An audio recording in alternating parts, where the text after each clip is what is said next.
আমি এখন যে বিষয়টা বলবো সেটা হচ্ছে হাত দেখে রাশি লগ্ন নির্ণয়। কোনো জাতক বা জাতিকার হস্তরেখা বিচার করার আগে আমাদের জানতে হবে হাতের মধ্যে রাশি এবং গ্রহের ক্ষেত্র, তাদের হাতের রং, চন্দ্রমা এবং রেখা বিচার।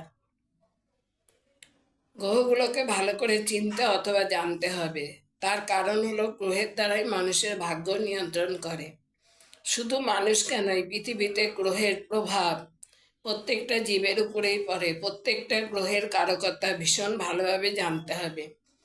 আমাদের যে কয়েকটি রাশি আমাদের হাতের মধ্যে কোথায় অবস্থান করছে, আমাদের হাতে 4টি আঙুল, যেমন তর্জনী, অনামিকা, মধ্যমা, কনিষ্ঠা পর্বে তর্জনী আঙুলের প্রথম মেষ রাশি অবস্থান করছে, তর্জনী আঙুলের দ্বিতীয় পর্বে বৃষ রাশি অবস্থান করছে, তর্জনী আঙুলের তৃতীয় পর্বে কর্কট রাশি অবস্থান করছে। অনামিকা অর্থাৎ এটা রবির আঙুল, অনামিকা আঙুলের চতুর্থ, পঞ্চম এবং ষষ্ঠ পর্বে কর্কট, সিংহ, কন্যায় 3টি রাশি অবস্থান করছে। মধ্যমা আঙুল এটি শনির আঙুল। এই মধ্যমার সপ্তম, অষ্টম এবং নবম পর্বে তুলা, বৃশ্চিক, ধনুরাশি অবস্থান করছে। কনিষ্ঠ আঙুল হলো বুধের আঙুল। এই আঙুলে দশম, একাদশ, দ্বাদশে মকর, কুম্ভ, মীন রাশি অবস্থান করছে। যদি কনিষ্ঠ আঙুলটি খুব ছোট হয় এবং তাহলে জাতক ঝগড়াটে, কুটিল স্বভাব এবং হিংসা ও অন্যের ভালো দেখতে পারে না। এই আঙুল সুন্দর সুগঠিত হলে খুব শুভ। এটি যদি বাঁকা হয় তাহলে জীবনে চরম ব্যর্থতার সূচনা করে। বৃদ্ধা আঙুল হাত দেখার ব্যাপারে বৃদ্ধা আঙুলের বিশেষ গুরুত্ব আছে। কোনো মানুষের বৃদ্ধা আঙুল দেখলে সেই ব্যক্তি সম্পর্কে অনেক কিছু অনুধাবন করা যায়। এই বৃদ্ধা আঙুল দেখে আমাদের স্নায়ুর রোগ আছে কিনা বিশেষজ্ঞরা বলে দিতে পারেন। আবার কোনো শিশুর বৃদ্ধা আঙুল যদি পুষ্ট না হয় তাহলে চিকিৎসকরা শিশুটিকে অপুষ্ট বলে মনে করেন। এই 12টি রাশি আমাদের 4টে আঙ্গুলে থাকে।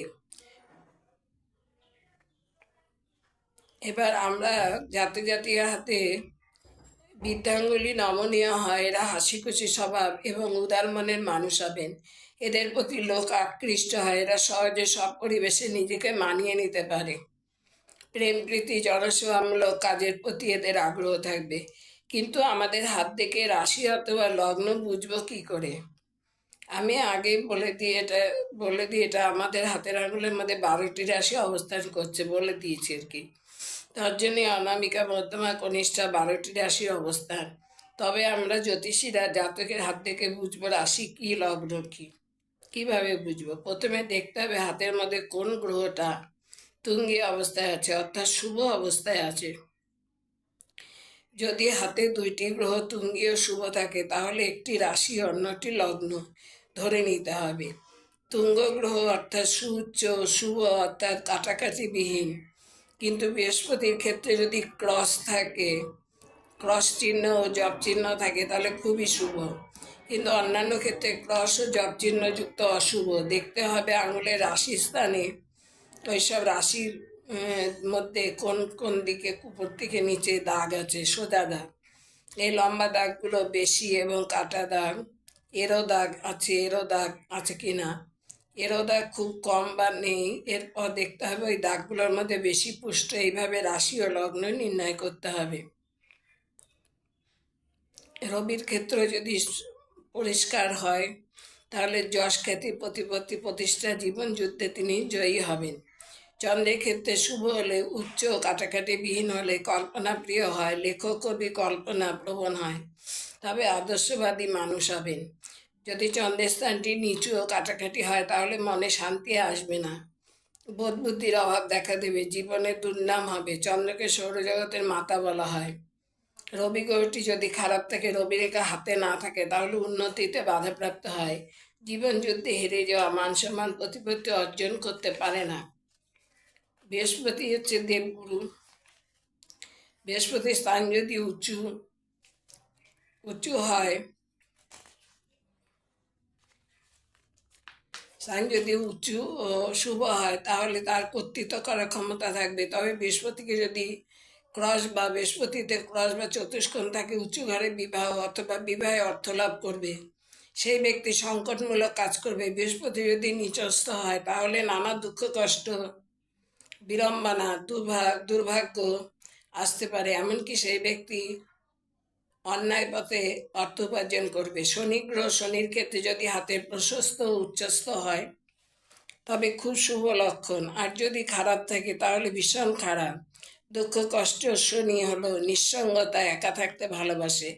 মনের অস্থিরতা এবং জ্যোতিষতান্ত্রিক গুপ্তবিদ্যায় পারদর্শিতা শক্তি যদি করতলে শুভ হয়, জাতক হয় ভাগ্যবান, জ্ঞানী, অর্থলাভ, ধনী ব্যক্তি। তবে হাতে প্রকৃত সুউচ্চ শনি খুব কমই দেখা যায়।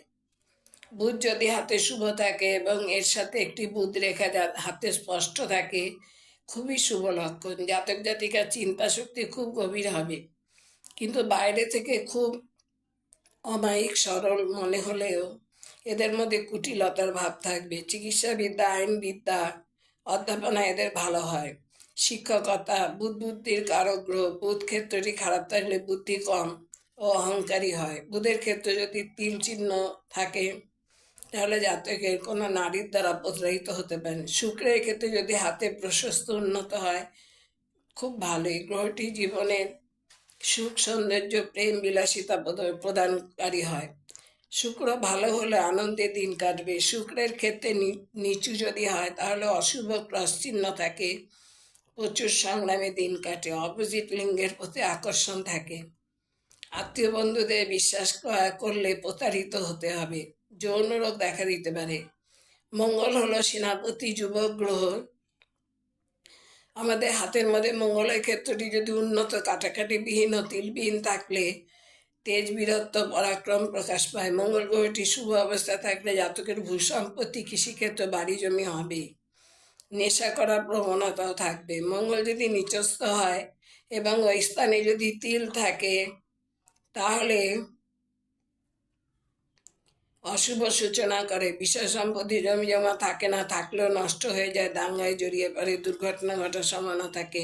পেটের রোগ, পেটের গোলমাল প্রায় সময় দেখা দেবে।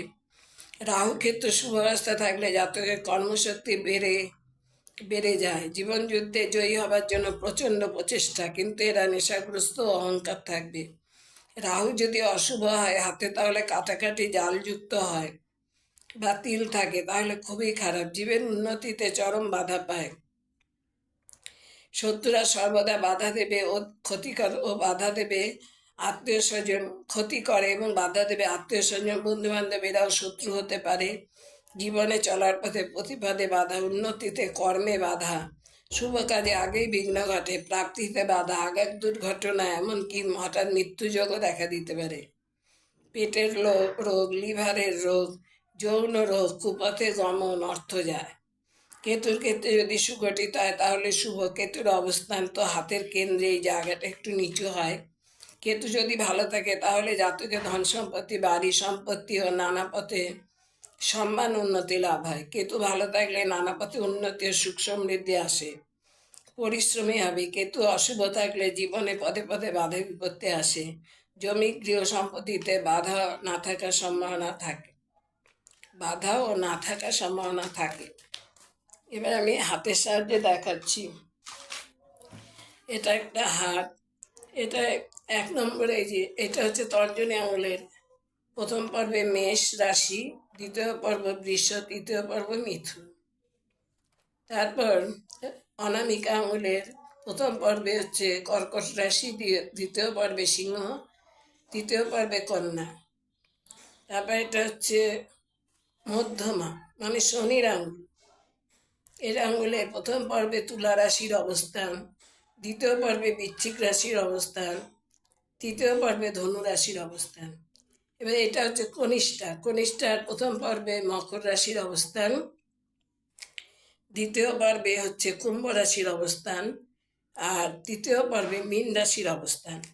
আপনারা তো জানেন যে এটা হচ্ছে বৃহস্পতির স্থান তর্জনী আঙুলের নিচে, এটা মধ্যমা শনি আঙুলের স্থান এবং মধ্যমার নিচে, আর অনামিকার নিচে রবির স্থান, রবি গ্রহের স্থান, আর কনিষ্ঠার নিচে বুধের স্থান। এটা রাহুর স্থান, এটা শুক্রের স্থান। বুড়ো আঙুলের নিচের অংশ শুক্রের স্থান, এটা রাহুর স্থান। এটা আয়ু রেখা, এটা শিরোরেখা, এটা হৃদয় রেখা। এখানটা মঙ্গলের স্থান, মাঝখানেও মঙ্গলের স্থান, এটা চন্দ্রের স্থান, এই সাইডটা হচ্ছে চন্দ্রের স্থান, এটা হচ্ছে ভাগ্যরেখা। মাঝখানে মঙ্গল এবং কেতু বলে, যাই হোক, এই আমি এই